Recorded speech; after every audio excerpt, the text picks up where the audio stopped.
Hey everybody, Jay Barino here, welcome back. We unlocked, I don't want to say it's the secret mission, but by collecting all the artifacts, obelisks, shrines, whatever they were, in the previous 8 missions, we unlocked the alternate path, as if Lara would have been kidnapped by fate, and we're playing as Decker. And I dabbled in it last time and saw that it's actually a different mission, and we're going to have a totally different ending. The alternate timeline ending was wacky, real wacky. But I wonder if, like, maybe playing as Decker is, like, the normal, like, the real, the canonical pathway into StarCraft and then StarCraft 2? I don't know.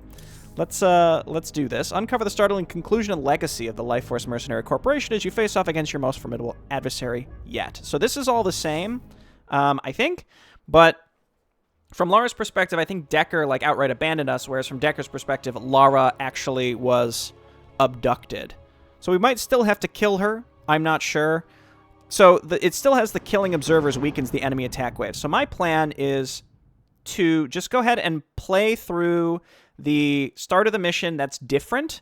And then if we end up having to replay that section where it's like hold out and then get Decker's upgrades and stuff, I can just do that off camera because you've already seen it, and we can keep this down to one video. So let's get into it and see what's going on here. I'm still gonna talk through all my choices. We are playing on normal, please. Razorface is dead, a whole district gets leveled, and our combat adjutant gets droid-napped. Not your finest moment, Magistrate. It's clear we've been swindled. But what we really need to do right now is protect our tech, even if that means destroying it. Fate set up a base on a desolate moon in deep space. At first it seems strange until we notice that there's something else built out there, and it's not Protoss. I'm leading a team out there. I see a way we can really get under their skin. So we have these Zephyr... I didn't read these last time. Can attack ground or air units depending on form. So this is like they do that AoE. They shoot anti-armor rocket pistols when airborne. So that seems like it'd be good against the mothership. I didn't actually upgrade them. I assume that's at the PsyOps, maybe? I'm not sure.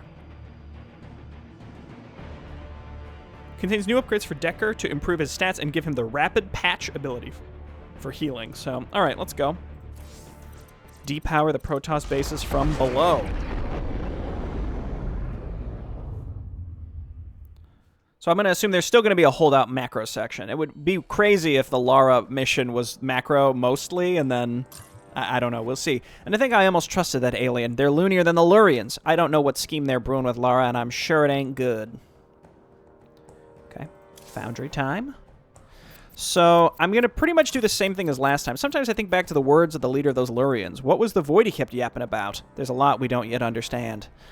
Okay, so we definitely get the Axle Cannon. Complete. We do this. Upgrade complete. Do we need laser weapons? Based on... I'm rethinking that now. I think making air units in general was very good, but I actually think the explosive weapons was more valuable, just because it allowed us... Well, I kind of want all of them. I kind of want all of them. Didn't I talk about... Upgrade complete. Upgrading all my stuff? We get the plasma cannon for sure. Complete. We get 1 level in commando drop. Complete. I don't know if we really used the science facility as much as I thought I would. But wasn't there something that was actually dependent on it from something else? I don't remember. Let's get science facility. Complete. Let's just ignore the supply bonus this time. We don't need it. We grab these. Upgrade complete. And then we do this. Upgrade. And then we do this. Upgrade complete. I'm happy with this. And then on Decker's side, the question is, how do we want to manage these? Because we could go up to 3 for all of them. We definitely want this. Upgrade complete. And then we could do the resistor turret and then ignore all of these. I do think the aerial barrier is very, very good. I mean, all of these enhancements are really good. I don't really care about these. So actually, I think we do level 3 of explosive weapons. Upgrade complete. We can get the microwave turret this time instead. I think the resistor turret was also too good. So we can go... Upgrade complete. You know, in retrospect, I didn't need the microwave turret, though.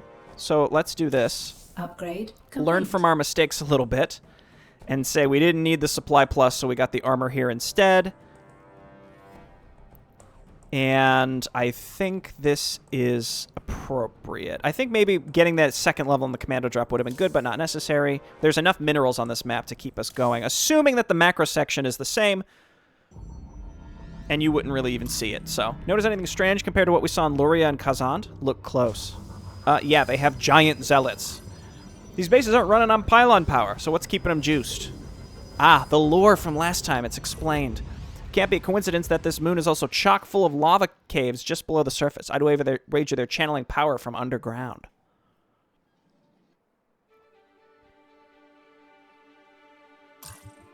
Closing in on a base location, Magistrate. Let's do this smoothly and quietly. The closer we are to these Protoss, the more I can feel them. Such raw energy. Huh. Been quite the hike, sir. Couldn't we just take in drop pods? You think these big-brain blue boys don't have eyes on that? Unlikely. The new guys are hoofing it, and you can too, soldier. If I know Fate half as well as I think I do, then they got every kind of detection and more. That tower on the horizon. It's made from the same elemental composite as the shaft entrance on Luria. I didn't much like how that mission ended. Neither did I, soldier. Neither did I. That's why under no circumstances are we getting in that thing. I got a better plan.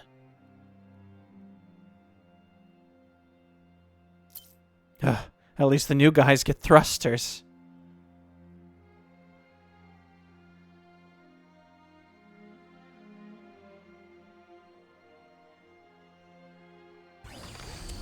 Okay, we're back with Decker. This better be good. He's going to get Rapid Patch. He heals 40 life to a friendly biological unit, followed by passive life and energy regeneration. One unit can be patched at a time, can be cast on self. Good Only call. 10 energy, that's what I like to hear. I think keeping him with the armor and shields is fine.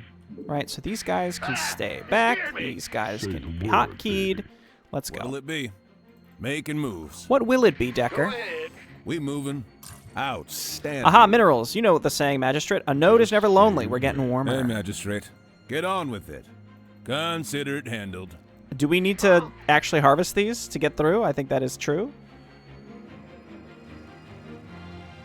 Mineral field depleted.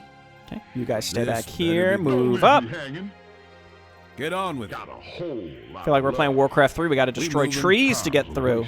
Hey, Magistrate. Roger that. I think this is just the bottom of the map of the macro section of the previous thing, What'll it be? right? This Now that's what I'm talking about. Warm up those fusion cutters, boys. But first Get we on need a with command center. In the rear with the gear. What'll it be? We moving. Hey, Okay. Magistrate. The layout Bad news. previously was good, I think, so we do that. Ah, you scared me. At least I can choose where we build stuff this time. Scan show there's a huge cave network beneath our feet. I gotta get down there before our base ramps up. Huh? Well, butter my biscuit. Can't build the Civics Hub. Magistrate, our construction zone is secure. Let's get downstairs before Fate's goons show up. What'll it be? Good call. Watch and Go ahead. Roger. we moving. Alright, that's not it. Making moves. guess it's Consider just it this. handled. So Good we get call. him down there. And we can also see what his group is going to be so we This can better be properly good. upgrade them this time. Roger that, Magistrate. Hey, Magistrate. Get on with it. Watch and learn. So I think you are meant to get Decker and Lara. Oh. Where's the rest of the group? Underground support. The minimap now conveys two separate areas on top of each other. Destroy the lava tubes to flood the enemy entrenchments with lava. I need 5-member backup team to my location. You're going to need every gun you can Good muster call. up there. Outstanding. Bring 5 units into the cave to support Decker. Destroy the rocks to unleash the lava. Decker must survive. All right. God forbid we lose a man, but if it happens, just send another one down. What's going on? Just say when. Who wants some? Big job, huh? I see why we shouldn't have sent everybody. Go on. Been waiting on you. I can only imagine we cannot go back out. That is true. In the rear with the gear. Okay, that's what he meant by we need everybody. I should have not built the barracks. If we would have built the Civics Hub, then that could have defended us just fine. It would have been no problem. But you live and you learn.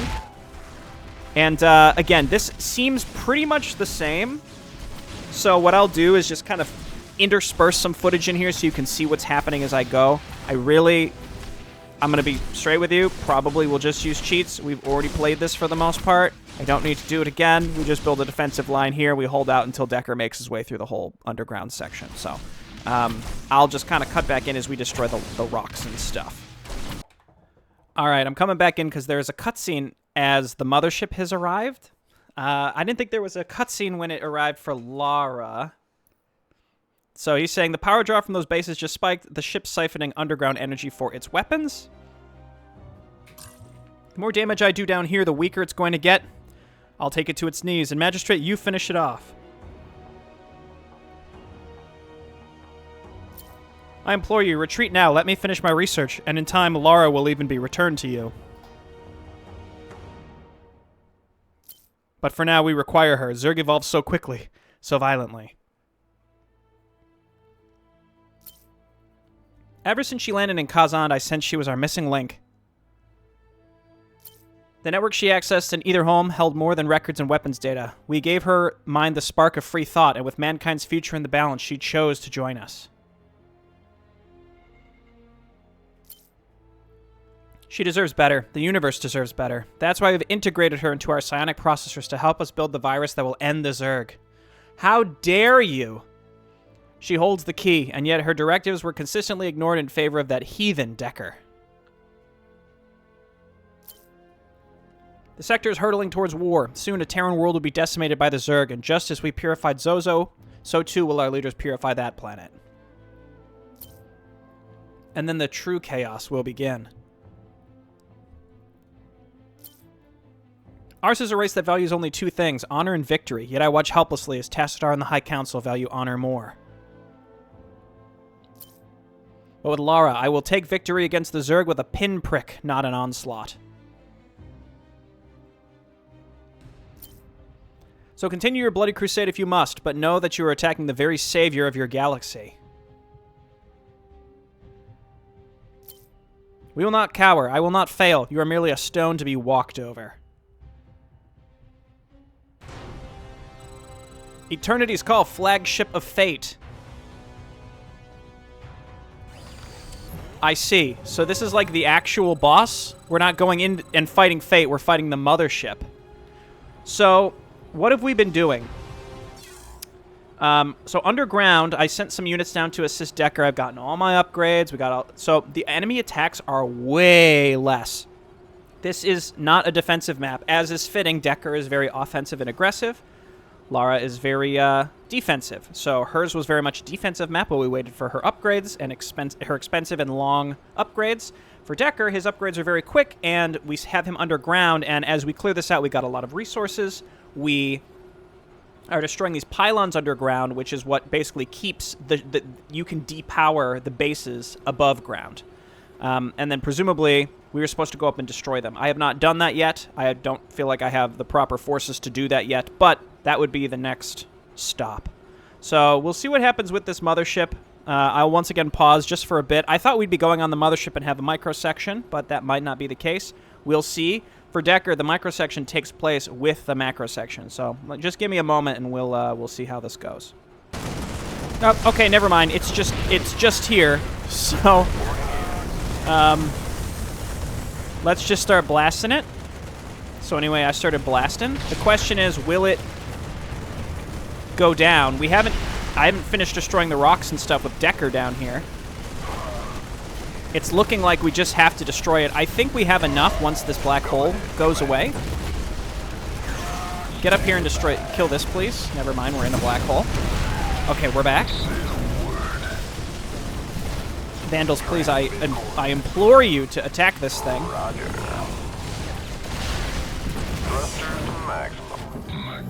So then this group down here, I've had them die a bunch of times and I've reinforced them. Making moves. Also, Ajax was down here. I should have shown that, but yeah, he was down here too. So see how that blue is coming back? That means that units are being warped back in and they're coming back. So give me some Ifrits, move away. And then his heal is also really good. It's got a really low cooldown. And it's more over time. Good call. Hey, Magistrate. Can I tell you something? I think that my Civics hub is going to be able to do this itself. I thought I was prepared for this. Not fully. It's all right. quick now. Destroy the base above me while it's disabled. So the mothership showed up just sort of on a timer, it seems like. Dude, Civics Hub. My beloved. It's gonna do it. I didn't even finish the underground section because, again, it was on a timer around 45 minutes. Is under attack. I guess I over-committed to defense because I didn't need this much defense when I should have been more aggressive underground. The flagship falls. We get the last laugh again, Magistrate. Like, yeah, we don't infiltrate it. We just outright kill it.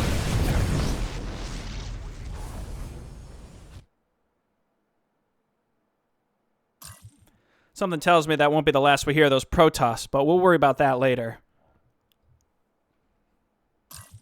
Let's pull back and rendezvous with the Civics Hub, Magistrate. Meet me in person for immediate debrief.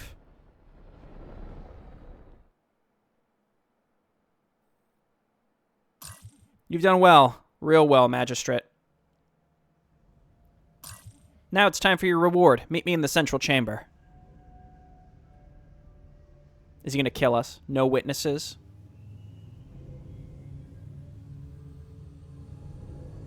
Yo, we're seeing more of the HQ. You've had this coming for a long time, Magistrate. Oh, he threw us a little party. Surprise!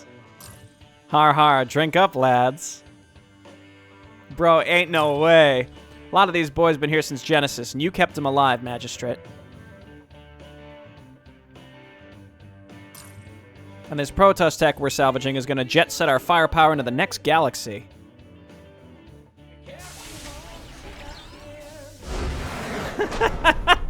Unbelievable. Now we can watch the wacky alternate ending. I understand I cut out all the gameplay of this mission. I'm going to be honest with you. I was eating lunch. And just didn't feel like commentating over what was basically the same mission. But it wasn't really the same mission. It wasn't really the same mission, right? It was very different. So it seemed like it was on a timer, but it wasn't clear that there was a timer. I don't actually know what caused the mothership to come towards us. I don't know. So it might have been a timer. It might have just been based on the number of pylons underground that I destroyed, because like I destroyed one set, and then I literally just sat there with Decker and the small group and just destroyed them as they warped in every time, which allowed me to just sort of chill down there. And it kept the upper left base disabled pretty much forever. I never bothered going to the right because I went that way and Ajax was there, and I was like, no thank you, sir, and I left. So, yeah, anyway, again, it was a little different of a mission. You didn't get to watch the whole thing. That's really the long or short of it. Let's watch the end, though, to see what weird alternate ending we've got. But the celebration would be short-lived.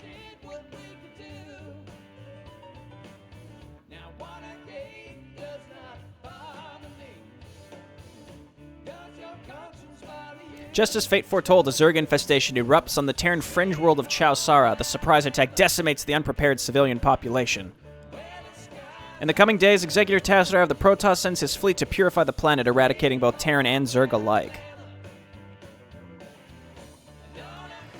Emperor Mengsk brands the attack as propaganda to further his own agenda against his enemies. He portrays the Confederacy as weak and ineffectual, unable to protect its own worlds from alien threats.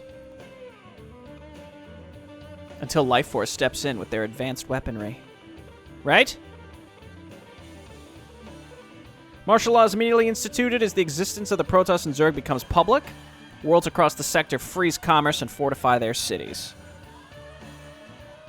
Mengsk becomes even more authoritarian in his power, and with anxiety spiking in the population, the move is widely welcomed.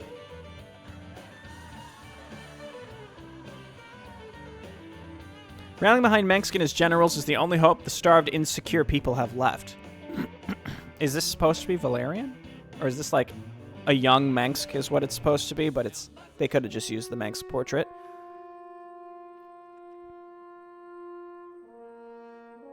The Confederacy and Mengsk alike hastily passed legislation to dissolve and incorporate all active mercenary corporations into the war efforts. Already under investigation for unlicensed psionic weaponry, LifeForce closes almost overnight. The corporation surrenders its military assets. Wow. I mean, we got a nice little party, though. With artificial intelligence seen as inferior to the psionic and strategic powers of human agents, LifeForce's advances in robotics are deprioritized. I think there's some lore with the Caprulu sector for why they decided not to expand artificial intelligence.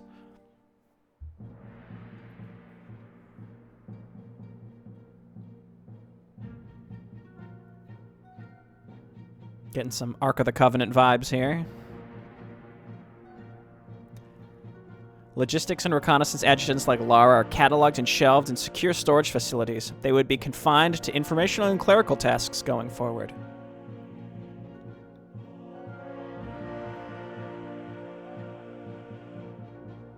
These cinematics are all very cute. Like, they're really well done. Records show Phineas Decker, age 49, joining the elite Omega Squadron in 2500, where he was quickly promoted to battalion commander.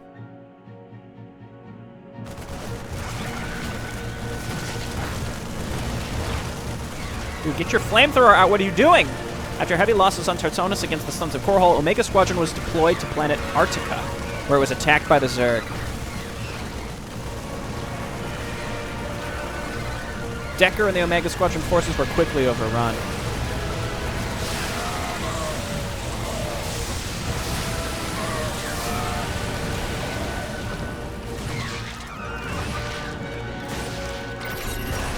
Despite his noteworthy psionic potential, Decker's name does not appear in any subsequent personnel files.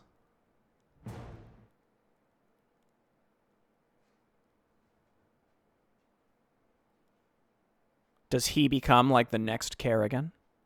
But for you, Magistrate, the story does not end here. Due to your extensive classified knowledge on the Protoss, you are tapped for a covert assignment. The Confederacy, fearing that the alien fleet's next target will be the fringe world of Marsara, has sent you to prepare. You'll also be put in touch with the local marshal on the surface, though he has a history of rebellious and unpredictable behavior.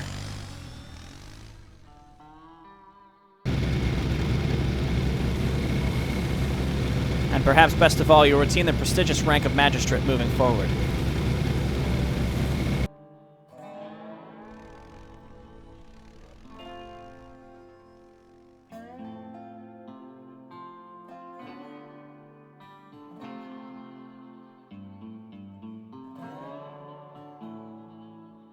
He's routing out into the sunset, even though this is just the beginning of his tale. So the Decker ending seems like it fits in canon, while Lara's is like fanfic, everything is perfect. Yeah, the end, the beginning, exactly. Interesting. And because we got all the towers and stuff, right? Okay, now we watch the credits. Pretty much all done by Bilksor. We might get some unit models. We'll see.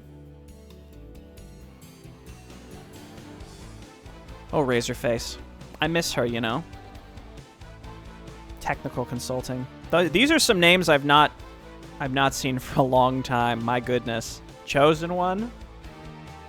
War Girl. Now that's a name I've not seen for a long time. Okay, so Master KD. Hell yeah. Deltrin. So, yeah, do I wish I would have shown this whole mission? Maybe. It was definitely different with the whole underground portion. Hey, it's me. Thanks. It's a little unclear, again, what caused the mothership to spawn. I just stopped playing, and I just came back in because I'm like, oh, well, something's happening, but it's unclear what actually caused that to happen. I don't know. So I wish I would have maybe done more. Destroying the lava stuff destroys some of the outlying defenses. So it seems like what you're meant to do is you shut down the bases and then you move out with an army and you destroy the bases that are depowered, but they still have units in them. So I don't know how realistic it would have been to actually do any of that, and I assumed I had more time. Anyway, let's check out the message from Bilksor. Nothing pulls you in quite like a good StarCraft campaign, does it? The upgrades, the characters, the thrill of fresh battlefields and dynamic new units. I might have played each campaign a dozen times, each time challenging myself with weird builds and self-imposed limitations. Eventually I went online to see the other campaigns people were making and saw a huge range in quality. Nothing was coming close to Blizzard's own creation when it came to gameplay and polish. So I set out to create the campaign I wish I would have found. I had no skills whatsoever in coding or game design, but I did have an entire childhood of RPGs and adventure games. I developed LifeForce from absolutely zero, using forums and video tutorials to build my knowledge one grain at a time. I tinkered and tested until every single aspect met my unrealistic demands. 7 years, 4,000 plus work hours, and 10 missions later, I finally finished my endeavor. I never poured more passion or creativity into anything in my life. I'm excited for every new player who downloads LifeForce so that they can experience the same thrill that StarCraft first gave me so many years ago. And if building this campaign taught me one thing, it's that whatever you dream, you can do. You don't have to be good, you just have to not give up. And if you enjoy this campaign, please consider donating at playlifeforce.com. That's also where you can download the maps and play for yourself. That's a nice message from Bilksor. It's true. The best way to get better at something is to just do it for a long time. Right? Nobody starts and is suddenly the best or even good or even passable at a lot of things. You have to force yourself to start and accept that it simply takes experience and doing and doing and doing. And your brain creates these neurological connections when you're asleep. So you spend a day, feels like you're not making much progress. You go to sleep. You come back the next day. Poof. Suddenly you are a little more savvy at what you're doing. Expand on that. If you were to spend 30 minutes, 15 minutes, every day working on something consistently, you're going to be an expert in it after several months of time. 15 minutes a day, right? So maybe you feel like you don't have 15 minutes a day. All I'm saying is consistency is the key, right? Just if you're doing something, you just take the time to learn a little bit about it and you work on it. After enough time, you will become much better at it, period. And you know, that 15 minutes might turn into an hour. It might turn into 90 minutes, right? Depending on the day and what you're working on, the type of breakthroughs you have. Anywho, this campaign, very good. And I would echo Bilksor's message, which is there is a very high range of quality. I've played most campaigns available relating to StarCraft 2 at this point. And, I mean, I played a lot with Warcraft 3 and the original StarCraft as well. There's a lot of variety in Warcraft 3. I think the original StarCraft, frankly, there's only so much variety you can really give it. And it does begin to get a bit repetitive, even with the modded stuff. That's just my thoughts on it. Obviously, that's pretty reductive, but that's also why I've, scaled back over time with how much I played the original StarCraft, because at the end of the day, a lot of it tends to fall back into the same stuff, even modified stuff. So, StarCraft 2, this is definitely the most unique campaign I've played, for sure. I really like the upgrades, though. A comment on the upgrades is I do feel like a lot of them are, like, you absolutely need the +1, 2, 3. And then you can get the +4 if you've dumped the points into 1, 2, 3. I think that those just end up being sort of a sink for your points, and a lot of them feel non-negotiable, and I don't like that. The points and the upgrades feel like if you want to put points into +1, 2, 3, then I feel like +1, 2, 3 should be available no matter what, but if you put points into them, then they upgrade faster or they cost less resources. And then by putting the points into them, you can then put an extra point in to allow yourself to unlock +4. I think that would be a better pathway, just because, again, it feels like those +1, 2, 3s are non-negotiable in many cases. Now, that being said, there are enough points to properly spread, and you would need to add different abilities to kind of compensate or reduce the number of points the player gets. I don't know. It's just a thought that I had, is I feel like the +1, 2, 3 research points, foundry points, takes a little bit of the magic away from that system. But otherwise, a lot of the other stuff is very, very interesting. Something I mentioned 2 videos ago at the beginning when I was playing, just sort of an offhand comment, which is it does feel like a lot of the things that are good in this campaign are offset by something that makes them a little annoying as well. I understand that is the case in the sense that everything is very powerful, and because everything is so powerful, number one, the enemies are made much more powerful, and number two, everything that the player has is made much more expensive and has some sort of caveat or requires some extra level of, I I don't know if I'd say intensive, but a level of intensive micro that feels unnecessary for the amount of utility you get out of that thing. So most missions from Mission 4 onwards, Mission 3 onwards really, are saying, don't make Marines. It's silly. In fact, Prod 19 says don't make Marines because the enemy flyers, I think, do extra versus biological. So I understand a big amount of feedback from Wings of Liberty, especially, is Mass Marines is so good and it's unbeatable. Well, the reason that's so good is because they're so cost-effective, and you can mass them so easily. Commandos in this case are 200 minerals apiece. They're already expensive enough that if I choose to mass them, I should get some sort of cost-effectiveness out of it. They shouldn't be so hard-countered in nearly every mission that it's pointless. That's my opinion, right? So I think that the way that cost-effectiveness is considered with how everything is so expensive as well probably could be revisited. This is just a game balance perspective, not really necessarily a mission design perspective. I think the missions themselves were all neat, interesting, unique. There were a few little things that maybe weren't telegraphed to the point where I actually understood what was supposed to be happening. Anything that involved a puzzle I thought was excellent. All the puzzles were really well done. They were complex enough to feel challenging and not just like, oh, I rotated one mirror and that's the answer, right? Like, they all had a little trick to them there where once, like, it really felt like you were getting aha moments in solving the puzzles. There were just a couple macro sections that really felt like there was an invisible timer. Like this last mission, it was really unclear to me that now suddenly we're fighting a mothership. Whereas when I played as Lara, I had as much time as I wanted. I understand the soft timer in that case is the mothership comes and does planet cracker. The enemy waves get kind of unmanageable. You run out of resources, etc., etc. There's really not an etc. there. Those are the two things.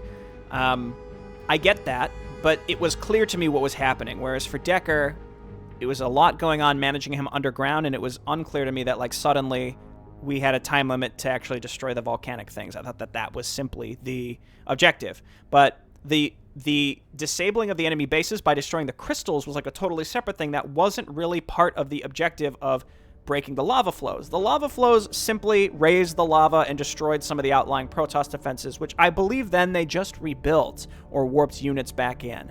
I don't know. The liberties taken with the lore, I'm fine with. It's fun.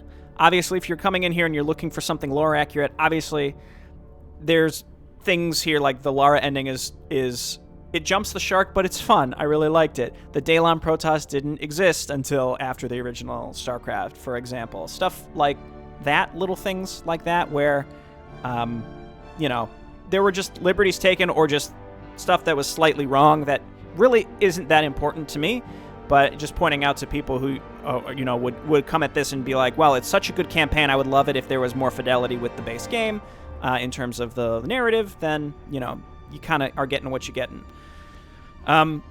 It's crazy to think that this campaign was in development for so long. It's really impressive, and I just have to shout out Bilksor because, again, I would stress this is absolutely the most unique campaign that does have kind of a feel to it that's a bit like StarCraft 2. The combat is a bit more like Warcraft 3 in that it's slower, except when it's not. For the most part, the combat feels a lot slower. There's a lot more things to micro. There's a lot of abilities. But there are things that just sort of melt your units, and then everything's gone before you know what happened. A lot of that might also have to do with the difficulty scaling. Like, normal is not really normal. It still feels pretty hard. But I would also say if you're playing LifeForce, that means presumably you've played the base game. So there's absolutely not really an easy or a normal feel to the normal setting. You're starting at hard and you're going from there, and then hard is more of a brutal, and then brutal is more of an insane, and then insane, according to what some folks have said, is basically unplayable. Surely it's doable, but it does not sound like something I would want to try. I know there are a few other StarCraft streamers out there who, you know, because they want to be entertainers first, they say, oh, you know, I'm going to play on the crazy setting. But this is kind of their limited window into the custom campaign or custom community difficulty settings world. And as I've said before, I never, ever play a community campaign if there are difficulty settings on the hardest setting. You are asked as a mistake. Just don't do it. Play it first and then kind of get a feel for it, and then you can bump it up later. But just never start on that. You're never going to get what you think you're going to get. You're never going to get what you're expecting. And I'm not trying to just put LifeForce on blast for these difficulty settings. It's literally a plague across all games that I've played with custom content. And again, it's mostly because the creators are coming from the perspective of having a lot of experience, a lot of veterancy with the games themselves. So they're like, well, players need something harder. You know, hard in the base game has to be different than the hard of the custom campaign that comes after, right? Because they're coming in with a different mindset, more experience in the game, etc., etc. LifeForce is very unique. I'll say that again. That's its strongest suit. It's really, really cool, both from the mission designs, the units, the enemy factions. The cinematics are incredibly well done. All the stuff with the Foundry, like even just this landing screen, it's like very nicely tweaked and designed to be really unique and cool. I think that is... that's kind of separate from the balancing stuff, which is what I'm more critical of. Like, if there's anything I'm critical of LifeForce, all the stuff that I've said, it really has to do probably just with the difficulty balancing. Some missions are incredibly difficult. I wouldn't say any missions aren't incredibly difficult, but some are, like, slightly easier than others. And I wouldn't say there's, like, a trick to any of them where it's like, oh, just make this new unit that was introduced. Maybe Mission 3 is the one where it's like, you get the tanks, build the tanks. But beyond that, like, Lurio says make Shadowcats because you have to pick off these guys in the back that heal. I kind of get that, but otherwise Shadowcats just die. So, like, you need them, but they're also just not good enough. I don't know. I almost do think that, at least for the roles that they're in, some units should just be better. I don't think anything is at risk of being too good. But I don't know. That's my feeling, that everything's already too expensive. Looking back, I really liked Zozo, but I really disliked the optional objective. I really liked Belt of Brontes, but the boss was insanely difficult. Either home was all around good. Yeah, the optional objective for Zozo just needs, like, I don't know exactly what, but it needs to be not the way it is currently. I don't know, and I'm a little unclear if you have to do the objective to get the Lara point, or you simply need to choose to not kill the civilians to get the point, but not complete the objective. I'm not sure. Because the in-game reward for the objective, the non-meta currency reward, is silly. You don't need it. But yeah, overall, I think I lean maybe a little bit more towards the earlier maps, and then starting with Luria, it starts to feel a little much. The boss fights were all really, really cool. I mean, every mission had a boss fight. They were all really good. The only one that, looking back, I'm still not really sure if I understood the right way to do it was Belt of Brontes. Like, again, imagine doing that on a harder difficulty. I'm not sure. And then the shrines, I think, had a really cool reward. That's one of those where, like, you spend so much time figuring them out, and then you literally end the campaign, and then suddenly, boom, you have the option to see the alternate ending. I think was a really, really nice callback. Now, that being said, I was thinking the whole time I was playing the Lara side of things, I was like, am I doing this? Like, what am I missing? Do I need to find a shrine on the last mission? You know, what am I missing? What am I missing? What am I missing? And it wasn't until the literally hitting finish campaign that you get the reward. So you could go that long and finish the mission, and a player could very well restart the mission thinking that they need to find something on it before, because, like, to get whatever reward is related to the shrines. So I don't know, maybe something indicating, like, hey, wait till the end. Don't worry, you're not missing anything. Maybe that's just me, and, like, there's a fear of missing out in terms of content and showing you all content.